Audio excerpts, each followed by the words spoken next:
तो जहाँ सत्संग होता है वहाँ पर नित्य जाओ तुम, हमें फुर्सत नहीं कहकर ये मौका मत गंवाओ तुम। तो आप लोग बहुत भाग्यशाली हो कि आज आपको इस भानुजा में घर बैठे प्रयागराज में स्नान करने का पुण्य मिल रहा है। आप बहुत भाग्यशाली हो। बोले स्वामी जी प्रयागराज कैसे है ये भी तो बताओ। प्रयागराज में स्नान कैसे और प्रयागराज भानुजा कैसे? प्रयागराज को तीर्थों का राजा कहा है। कहाँ है? इलाहाबाद। वहाँ क्या है? गंगा है, यमुना है और गुप्त सरस्वती है। 3 नदियों का संगम है। 2 नदियां तो दिखती है, गंगा और यमुना, और सरस्वती नहीं दिखती और गुप्त है। तो यहाँ इस भानुजा में प्रयागराज कैसे हो गया? तो इसका उत्तर यह है कि यहाँ ज्ञान की गंगा और भक्ति की यमुना और ध्यान योग की गुप्त सरस्वती यहाँ पे आ गई और संत के सत्संग का प्रयागराज यहाँ पर आ गया, जिसमें आप लोग स्नान कर रहे हो। उसमें तो बह जाने का खतरा है, फिसल जाओ, बह जाओ, कीचड़ है, पानी मटमैला है, किनारे पे नहाओगे तो पानी गंदा गंदा लगेगा, थोड़ा और आगे जाना पड़ेगा। और जनवरी दिसंबर में तो काफी ठंड होती है, माघ महीने में। फिर भी जो लोग महत्व जानते वो वहां जाते हैं और नहाते हैं। लेकिन इसमें तो न बहने का खतरा, न डूबने का खतरा, न कीचड़ का खतरा। तो ये सत्संग रूपी प्रयागराज है। तो जहां जहां सत्संग हुआ वहां वहां भगवान के नाम के प्रभाव से जिनके भाग्य खराब थे उनके भी भाग्य ठीक हो गए। तुलसीदास जी महाराज ने कहा है, मेटत कठिन कुअंक भाल के। क्यों? अपना भाग्य में लिखे हुए कठिन कुअंक भी मिट जाते। मान लो किसी का एक्सीडेंट होने वाला, लेकिन वो सत्संग में आता है, भजन ध्यान करता है, उसका एक्सीडेंट टल जाए। कोई बीमारी लिखी है, कैंसर है, ये वो है, भगवान का नाम लेगा तो वो बीमारी जितना होने वाली होगी उतना नहीं होगी, कम में। ये अमेरिका के डॉक्टरों ने रिसर्च किया, वो मैं आपको बताता हूँ। मरीजों के ऊपर उन्होंने प्रयोग किए कि जो मरीज प्रार्थना करते हैं, ध्यान करते हैं, उनको डॉक्टर का जो दिया हुआ कोर्स है पूरा करने की जरूरत नहीं, वो आधा करें तो चलेगा। वहाँ की सरकार ने नियम बना दिया, रूल बना दिया कि जो भी अस्पताल बनेगी उसके साथ प्रार्थना खंड बनेगा। क्यों? बोले जो प्रार्थना करेंगे उनको जल्दी ठीक हो जाते, कम दवाई में ठीक होते। तो विदेश के लोग अपना प्रार्थना को, ध्यान को, सत्संग को महत्व देने लगे। सत्संग को वो समझते थे पहले कि तो टाइम पास करने का साधन है। एक व्यक्ति बोलता है, 5, 25, 50, 100, 200, 1000, 2000 बैठ के सुनते हैं। एक क्या जो नवरे होते हैं जिनके पास कोई काम धंधा नहीं, वो जाते कथा में, ऐसा सोचते थे। फिर उन्होंने चेक किया, कथा में जाने से पहले खून लिया और चेक कराया, उसका रिपोर्ट निकाला, श्वेत कण कितने हैं, हीमोग्लोबिन कितना है, ये सब कितना है, वो सब रिपोर्ट आया। कथा में जाने के बाद फिर चेक किया, रिपोर्ट लिया, वो तो दंगी हो गए। अरे फिर उन्होंने उसको और बारीकी से देखा तो पता चला कि जब संत का दर्शन करते, तुम्हारी नज़र संत की नज़र से, संत की नज़र तुम्हारी नज़र से जब मिलती है, तुम्हारे शरीर में कुछ परिवर्तन होता है। क्या परिवर्तन होता है? कि 1 घन मिलीमीटर, समझ गए, 1 घन मिलीमीटर खून में 1 सेकंड में 2200 से 2500 जितने श्वेत कण तुम्हारे शरीर में और विकसित होते हैं, जो तुम्हारे तबीयत को और अच्छा रखते, रोग प्रतिकारक शक्ति बढ़ाते और बीमारियों से तुम्हारी रक्षा करते। फिर उनको नाम देना पड़ा कि ये सत्संग जो है spiritual counselling therapy, spiritual counselling therapy, ये आध्यात्मिक वार्तालाप चिकित्सा है। और फिर यहाँ का अपना ज्ञान और योग ये सीख के 1-2 घंटे का वो योग का कार्यक्रम रखने लगे। $100 मतलब 4,500-5,000 रुपया एक आदमी को। लेकिन यहाँ तो जो हजारों रुपए में विदेश में कोर्स कराते, हम तो 3 दिन की शिविर में 100, 200, 250 रुपया लेते बस।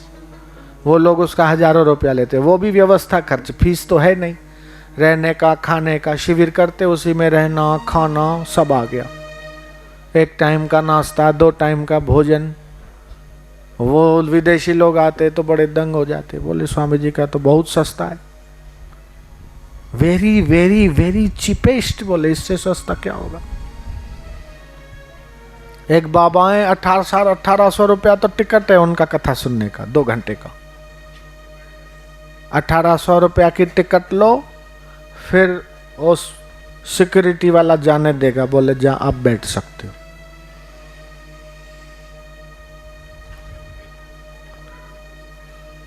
तो ज्यों दिन बीत रहे हैं त्यों भारत का योग ध्यान का प्रभाव और उसका मांग पूरी दुनिया में बढ़ रहा है।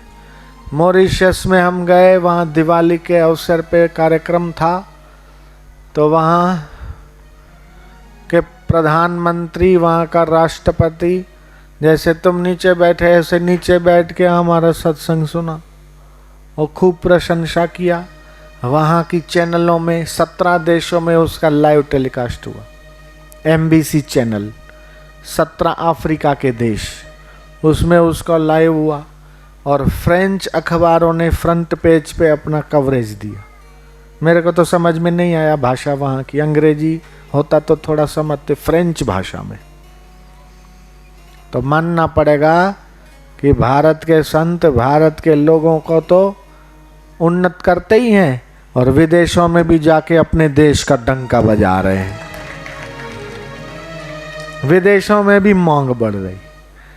तो मैं तो जमुना लाल जी और वो थे ना धनराज जी, क्या ना है, धर्म नारायण जी बैठे हैं कि नहीं? धर्म नारायण जी हैं कि नहीं है? कहाँ छुप के बैठे हैं मेरे को लगता है। हाँ, एक कांग्रेस के एक बीजेपी के। चुनाव होता है तो दोनों एक दूसरे के आमने सामने हैं, लेकिन सत्संग का कार्यक्रम होता है तो एक दूसरे के प्रति वैर और द्वेष और घृणा को निकाल के साथ में बैठ के सत्संग का आनंद लेते। ये कितनी बड़ी बात। चुनाव होता है तो एक साथ नहीं बैठेंगे। चुनाव में तो मेरे को बताया जमुना लाल जी ने, बोले चुनाव होता है तो बस महाराज जी एक दूसरे को बा लेकिन जब सत्संग का कार्य हो, धर्म का कार्य हो, तो वैर क्यों रखना, तो मिल जाते। तो ये दोनों के अंदर सद्गुण है, धर्म नारायण जी के भीतर भी है और जमुना लाल जी के अंदर भी ये बहुत बड़ा भारी सद्गुण है। हमारा मेघनगर में मध्य प्रदेश में झाबुआ है, आपने नाम सुना होगा। इंदौर और अहमदाबाद जाते बीच में आता है। तो झाबुआ से 13 किलोमीटर मेघनगर है, जो मेन रतलाम अहमदाबाद की लाइन है, उसमें दाहोद के बाद वो स्टेशन आता है मेघनगर। वहाँ से 5 किलोमीटर कल्लीपुरा, कल्याण पूरा गांव के पास में आश्रम बना है। तो कांतिलाल भूरिया और बीजेपी के, कांग्रेस के कांतिलाल भूरिया और बीजेपी के तरफ से भी भूरिया, उनका नाम दिलीप सिंह भूरिया, दोनों साथ साथ में एक ही चद्दर पे बैठ के। तो लोग देख के बड़े ताजुब हो गए, बोले ऐसा कैसे? तो भगवान के नाम में सुख है, भगवान के ध्यान में सुख है, साधु जनों के संग में सुख है। मेवाड़ की मीराबाई थी, उसका गांव है, पुष्कर से जाते हैं तो मेड़ता। मेड़ता भी मेवाड़ में आता है कि मारवाड़ में है? मेवाड़ में ना कि मारवाड़ में, जो भी आता हो, मेवाड़ मारवाड़ समझ लो। लेकिन मेड़ता, वो छोटा सा मेड़ता की मीरा पूरा विश्व प्रसिद्ध हो गई। उसकी शादी हो गई मीरा की, और पति था, युद्ध में गया, हार गया और मर गया। और तो अभी अभी शादी हुई, थोड़े समय में तो विधवा हो गई, पति मर गया।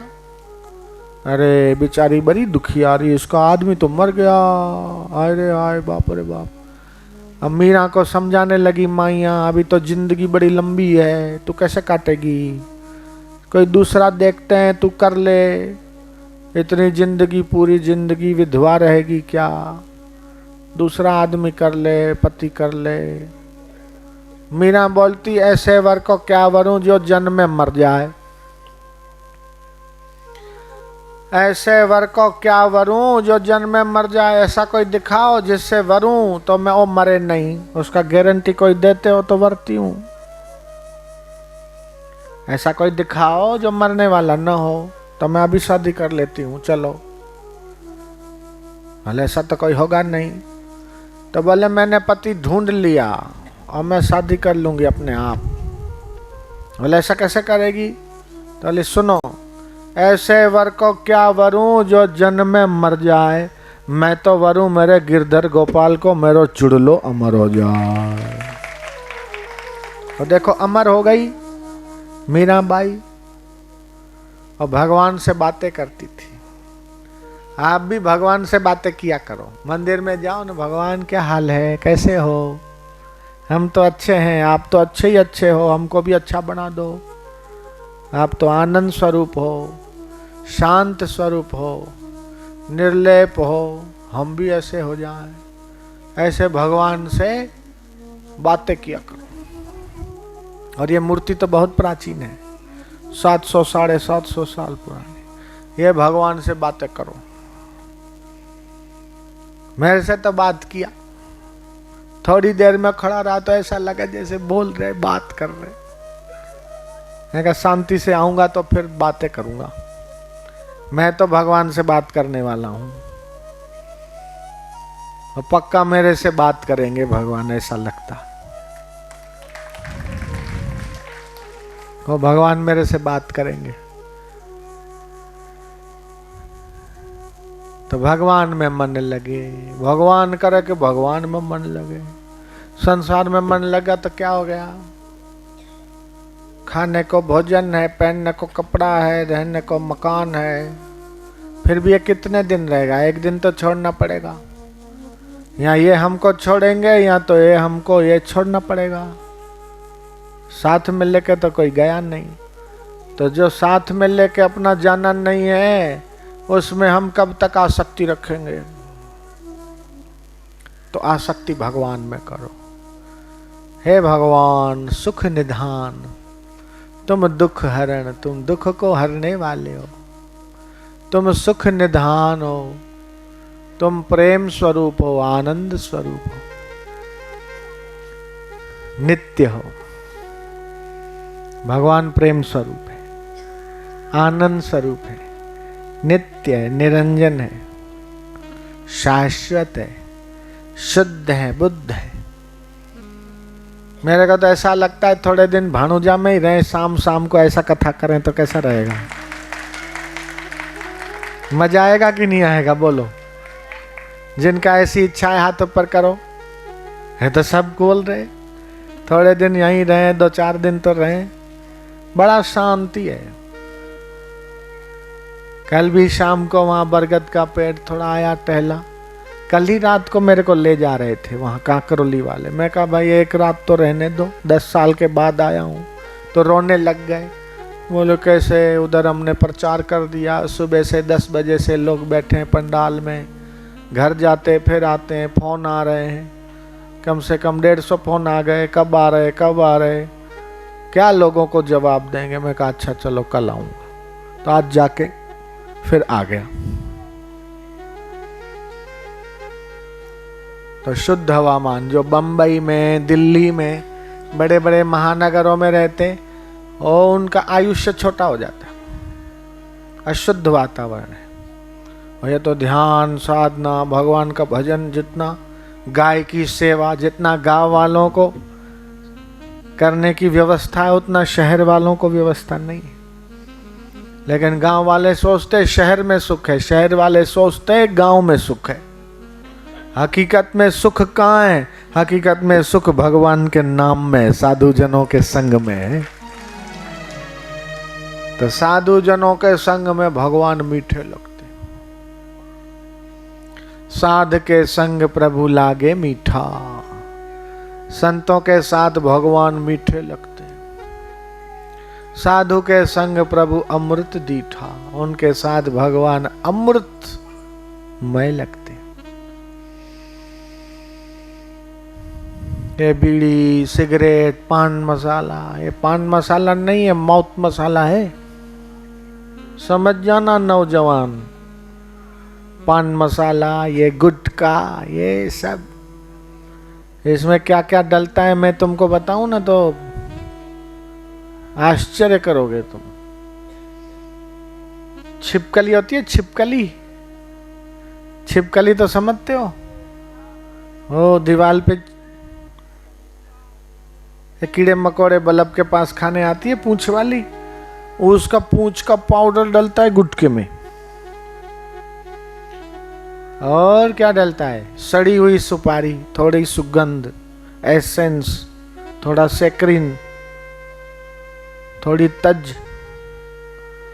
और क्या डलता है पता है? एक इनकम टैक्स वालों ने छापा मारा दिल्ली में गुटखा बनाने वाली फैक्ट्री में। तो 150 बोरे, इतना इतना कुछ गोल गोल था, गट्ठा गट्ठा। इसे देखा तो एकदम जैसे कुचा घास घास जैसा। तो पूछा क्या है? बोले है कुछ है, जंगल का उत्पादन है, कुछ जंगल का है कुछ। कोई बोले क्या औषधि? औषधि ऐसी थोड़ी होगी जंगल में, फैक्ट्री से। बोले नहीं, जंगल का कोई प्रोडक्ट है। बहुत घुमाते रहे बात को। फिर उन्होंने कड़क होके पूछा सच बताओ क्या है, नहीं तो कार्रवाई की जाएगी। फिर बोले वो इधर हरिद्वार साइड जाते हैं ना, तो हरिद्वार से ऋषिकेश साइड बहुत सारा जंगल है, इधर नैनीताल साइड, और जंगलों में हाथी बहुत है। तो हाथी का आप समझ गए, माइक में अब क्या बोलना, आप समझ गए। हाथी की लीद, गोबर तो गाय का होता है, गोवंश का। वो हाथी का वो गठे गठे गोल गोल इतना बड़ा। इसका क्या करते हो? बोले गुटखा में डालते हैं। हे भगवान, बोलो ना, हे भगवान सद्बुद्धि दे, आज के नौजवानों को सद्बुद्धि दे।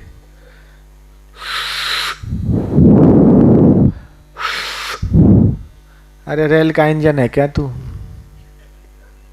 धुआं छोड़ता है नाक से, मुंह से, रेल का इंजन है क्या? अरे रेल के इंजन भी सुधर गए, डीजल के आ गए और कम धुआं छोड़ते, और इलेक्ट्रिक आ गए हो तो धुआं ही नहीं छोड़ते। और तो रेल के इंजन से भी गया, नाक से धुआं, मुंह से धुआं। तो ये गांव का तो मैंने खबर सुना, इस गांव में शराब वराब ज्यादा नहीं पीते, ऐसा है ना, है जमुना लाल जी?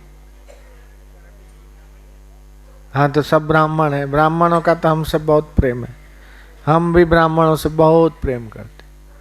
सागवाड़ा में भी गांव के गांव ब्राह्मणों के, इधर सागवाड़ा है बांसवाड़ा के पास, गांव के गांव ब्राह्मणों के भरे हुए, जहां जाते हैं वहां बहुत लोगों का, ब्राह्मणों का बहुत स्नेह प्रेम, और साल में एक शिविर देते हैं। तो मैं भी चाहता हूं कि यहाँ इस इलाके में भी कुछ ऐसा ध्यान सत्संग और शिविर जैसा साल में एक आध बार तो होना ही चाहिए। घर के लिए अपन ने अन्न इकट्ठा कर लिया, परिवार के लिए संजो लिया, धन अन्न वस्त्र मकान की सुविधा हो गई, लेकिन ध्यान देना सुविधा में और सुख में फर्क है। सुविधा में और सुख में फर्क है। सुविधा मीन्स फैसिलिटी, अनुकूलता, तो शरीर को फैसिलिटी मिली, अनुकूलता मिली, लेकिन भीतर से, बाहर से देखे एयर कंडीशन, अंदर से हॉट कंडीशन। हाय हाय हाय रे हाय, इसका क्या होगा, उसका क्या होगा, रात दिन रातों को नींद नहीं आती। एक बहुत बड़ा उद्योगपति मिला, सेठ, बोले साईं जी 370 करोड़ रुपया कमाता हूं साल में, हमारा कंपनी का टर्नओवर है, मुनाफा इतना % है, क्या करूं, 35 साल हो गए, नींद नहीं आती, गोली लेता हूं। जयराम जी की बोलना पड़ेगा, नींद नहीं आती, 35 साल हो गए, गोली लेता हूं तो आती है, मेरी गोली छुड़वा दो। मैं कहा सत्संग में आना पड़ेगा। बोले गोड्डे दूर दर्द करते हैं, गोड्डे। मैं कहा कुर्सी पे बैठ जाना। बोले एयर कंडीशन मिलेगा? मैं कहा वो तो नहीं मिलेगा। तो फिर महाराज इधर ही कुछ उपाय बता दो। मैं कहा वो तो नहीं होगा।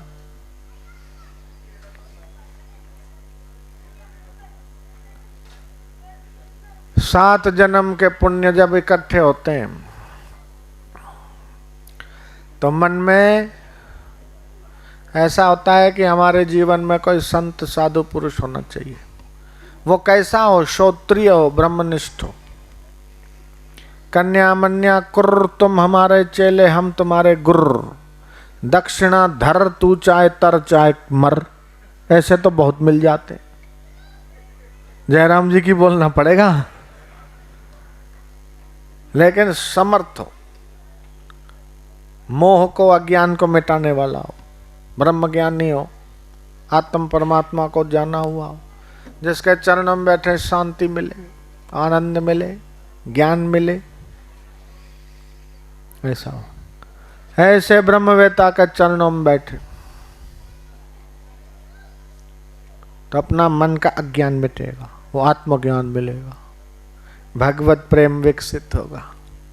फिर सुख के लिए डिस्को डांस करने की जरूरत नहीं, वाइन पीने की जरूरत नहीं, शराब सिगरेट की जरूरत नहीं पड़ेगी। जब चाहे जहां चाहे वो भगवान का आनंद हो। विवेकानंद को रामकृष्ण मिल गए। देखो विवेकानंद का पूरा दुनिया में नाम हो गया। अष्टावक्र गुरु मिल गए राजा जनक को, जनक तर गए। ऐसे समर्थ संत मिले जो अपने मन को तार दे, बेड़ा पार कर दे। नहीं तो जन्म मरण लगा रहेगा। और अलग अलग, ये तो मनुष्य शरीर है, फिर इसमें कल्याण नहीं हुआ और ऐसे ही आसुरी स्वभाव, इसकी निंदा, उससे ईर्ष्या, उससे ये उससे वो, ऐसे ही मानव जीवन खराब कर दिया, उसका समय खराब कर दिया। मरने के बाद फिर कुत्ता, बैल, घोड़ा, गधा कुछ भी बन जाए।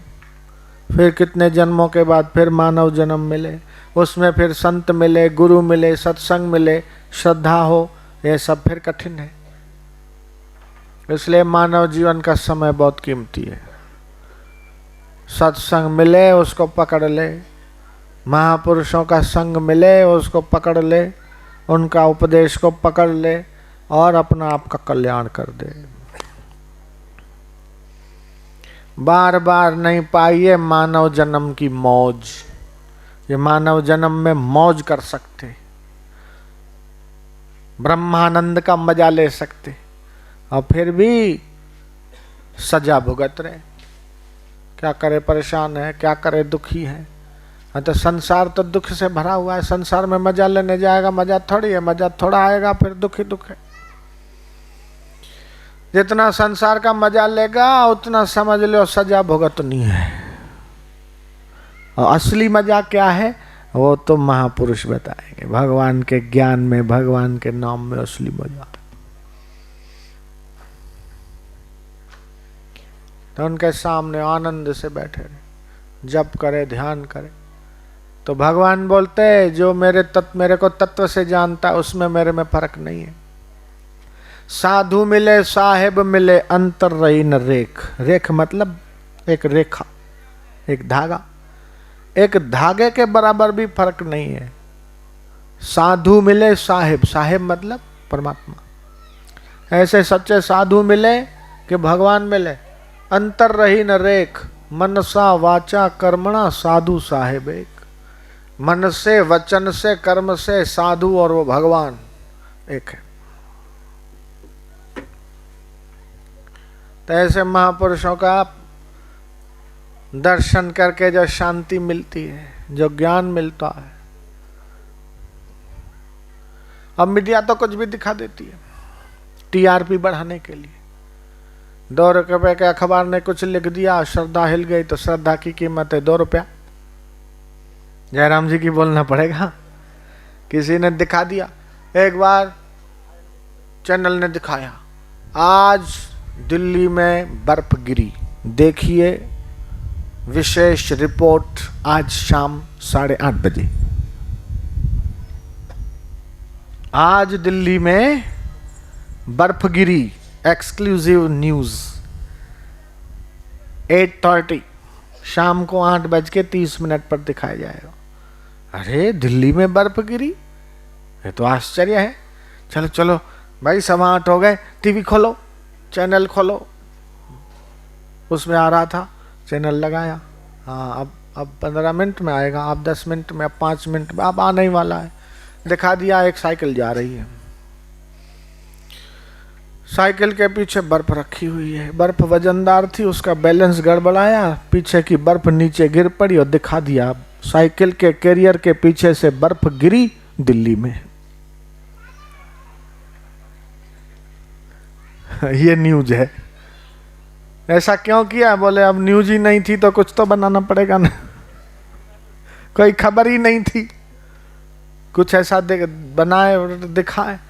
आज प्रलय होगा, एक चैनल ने दिखाया। आज रात 12:20 पे तबाही फैलेगी, आज विध्वंस होगा। ऐसा खबर सुन के ओ अमझेरा है, वहां एक बालक को अटैक आ गया, वो मर गया। अरे प्रलय हो गया, डिप्रेशन में चला गया।